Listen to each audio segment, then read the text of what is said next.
तो कौन है हनुमान जी? ज्ञान पुंज। और ज्ञान ही है जो उनको राममुखी बना रहा है। क्या बना रहा है? राममुखी। राममुखी माने क्या? जो लगातार किसकी ओर नियत करे हैं, किसकी ओर गति करे हैं, जिनके देखने की दिशा निरंतर क्या है। मैं किसको देख रहा हूं? मैं राम को देख रहा हूं, वो हनुमान है। तो ये पहली चौपाई है। आगे 7वीं चौपाई मैं बोलना चाहूंगा है। विद्यावान गुनी अति चातुर, राम काज करीबे को आतुर। श्री हनुमान चालीसा चौपाई 7। आचार्य, ये पहली ही चौपाई से आप इसको जोड़कर समझ लीजिए, बहुत आसान है। इसमें कोई जटिलता नहीं है। विद्यावान गुनी अति चतुर, विद्या क्या होती है?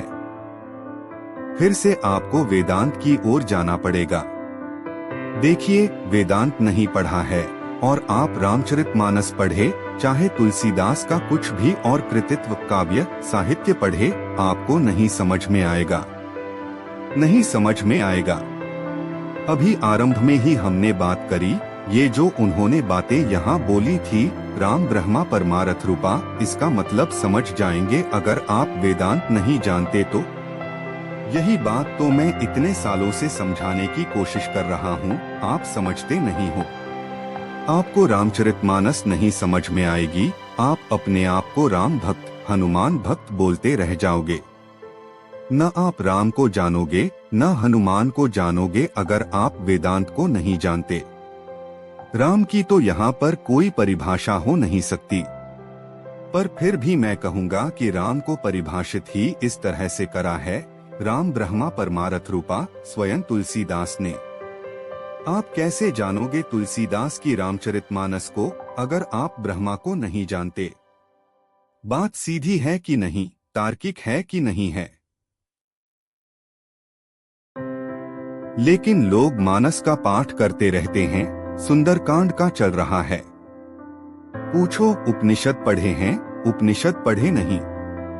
उपनिषद नहीं पढ़े जब, तो तुम्हें कैसे सुंदरकांड समझ में आएगा? कहां से तुम जान जाओगे अयोध्या कांड में क्या है? कुछ भी क्या तुम्हें समझ में आएगा? बस यूं ही अर्थ का अनर्थ करते रहोगे, जो भारत में खूब करा है। बात कुछ कही गई है, उसका अर्थ कुछ और निकाल लिया है। अविगत अलग अनादि अनुपा, इनमें से कोई भी ऐसा शब्द है जिसका आप अर्थ समझ सकते हो अगर आपने उपनिषद नहीं पढ़े तो? मैं चुनौती देकर पूछ रहा हूँ, आप बता पाओगे? और जिनको लगता है बता पाएंगे, उनके लिए तो अंत में संत स्वयं अड़चन खड़ी कर गए हैं। वो बोल गए हैं, कहीं नित नेति निरूपी वेदा, बोल गए, राम वो हैं जिनका निरूपण करा है नेति नेति के माध्यम से वेदों ने। लो, अब हमें वेद तो पता ही नहीं, तो राम कैसे पता चलेंगे? जब वेदांत नहीं पढ़ा, नेति नेति की प्रक्रिया से परिचित ही नहीं हो, तो राम को कैसे जानोगे? कहते हैं नहीं, राम को तो नहीं जानते। तो फिर ये क्या तुम कर रहे हो राम के नाम पर? जब तुम राम को जानते ही नहीं, तो यह राम के नाम पर तुमने क्या तमाशा लगा रखा है? क्यों अपने आप को झूठे ही राम भक्त बोलते हो जब तुम राम को जानते ही नहीं? गतभेदा होने का मतलब समझते हो क्या होता है? जो कहीं भेद अब देख ही नहीं पाता, वो जिधर देखता है उसको एक ही चीज दिखाई देती है। तुमको भेद ही भेद दिखाई देते हैं दुनिया में। ये अलग है, वो अलग है, वो पराया, वो अपना, ऐसा वैसा, ये काला, वो सफेद। ऐसे ही होता है न आम आदमी। ये मेरा नहीं, ये दोस्त, ये दुश्मन, ऐसे ही तो होते हैं। हमें भेद ही भेद दिखाई देते हैं। कह रहे हैं राम वो हैं जो सकल विकार रहित गतभेदा हैं, तुम्हें कहां से राम समझ में आएंगे? वेदांत पढ़ना नहीं है। किस्से कहानियों में बहुत रुचि है, जाकर कथाओं में बैठ जाते हो, वहां क्या समझ में आ रहा है तुमको? और बड़ी भयानक बात यह है कि जो कथाएं सुना रहे हैं बात पूरी कर दीजिए आप ही। वेदांत का उनको भी कुछ नहीं पता, कभी पढ़ा ही नहीं है। रसीली कथाएं बस सुना रहे हैं। रसधार बह रही है बिल्कुल, मिठारास मिठारास बहा ही जा रहा है। बहुत मजा आता है न मीठा रस। व्यंग करते हुए भारत में ऐसे ही थोड़े ही इतनी डायबिटीज है। विद्यावान गुनी अति चातुर, राम काज करीबे को आतुर। विद्या माने क्या? अच्छा, विद्या से ही तो हमने शुरुआत करी थी कि कैसे समझाऊं विद्या माने क्या, अगर वेदांत नहीं पढ़ा। अगर विद्या का जो लोक प्रचलित अर्थ है वही लोगे तो विद्या का मतलब तो वही है जो विद्यालय में मिलती है। और विद्यालय में क्या विद्या मिलती है? कसे कबूतर खसे खजूर। तो जो हमारी लोक भाषा है उसके अनुसार तो यही विद्या है। क्यों भाई? कसे कबूतर खसे खजूर। नहीं तो हम उस जगह को विद्यालय कैसे बोलते जहां हम अपने बच्चों को भेजते हैं? अगर वो विद्यालय है तो विद्या यही होनी चाहिए। होनी चाहिए न। 2 एकम 2, 2 दूनी 4, 2 तिया 6, यही विद्या है।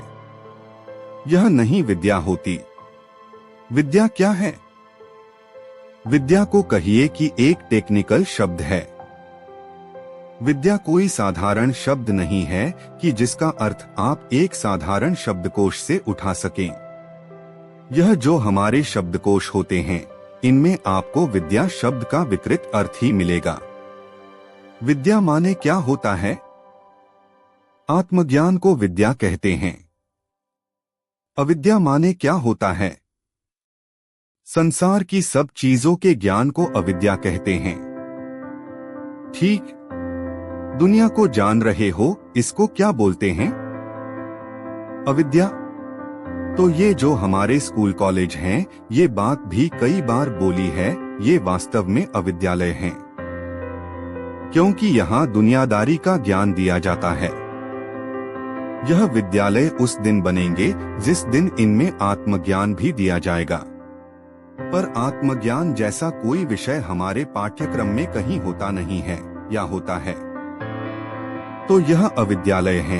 यह विद्यालय नहीं है किसी भी तरीके से। विद्यावान गुनी अति चतुर, राम काज करने को आतुर।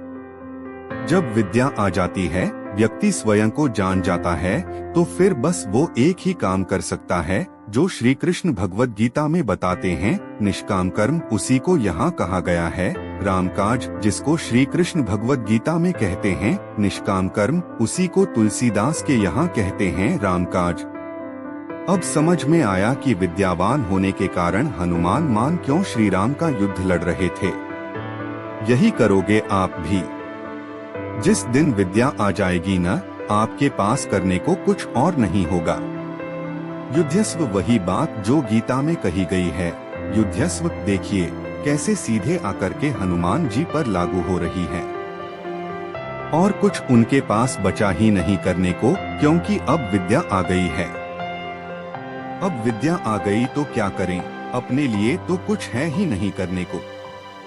पूरी रामायण में आप कहीं भी हनुमान जी को अपने लिए कुछ करता पाते हो क्या?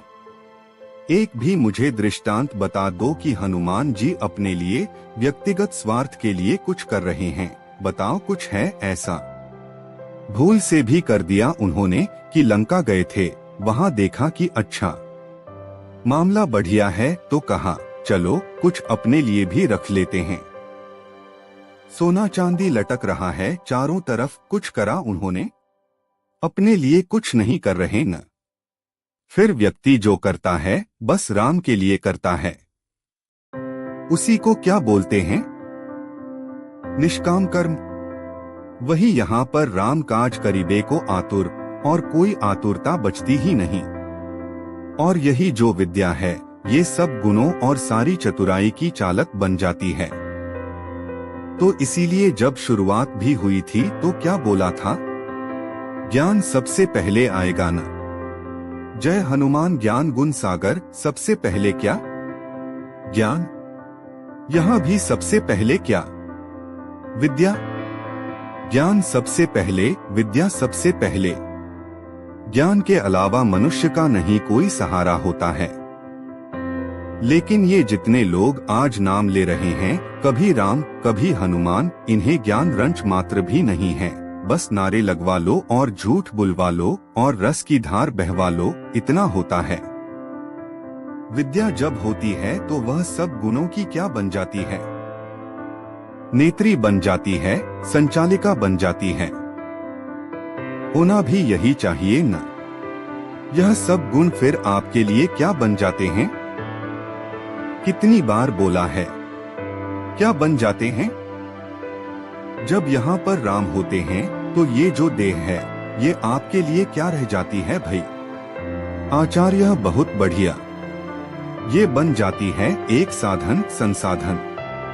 तो सब गुण माने देह, प्रकृति, ये सब एक तल की बात है ना? जो लोग साथ जुड़े हुए हैं कुछ समय से, वो समझ रहे होंगे, बाकियों को तकलीफ आ रही होगी।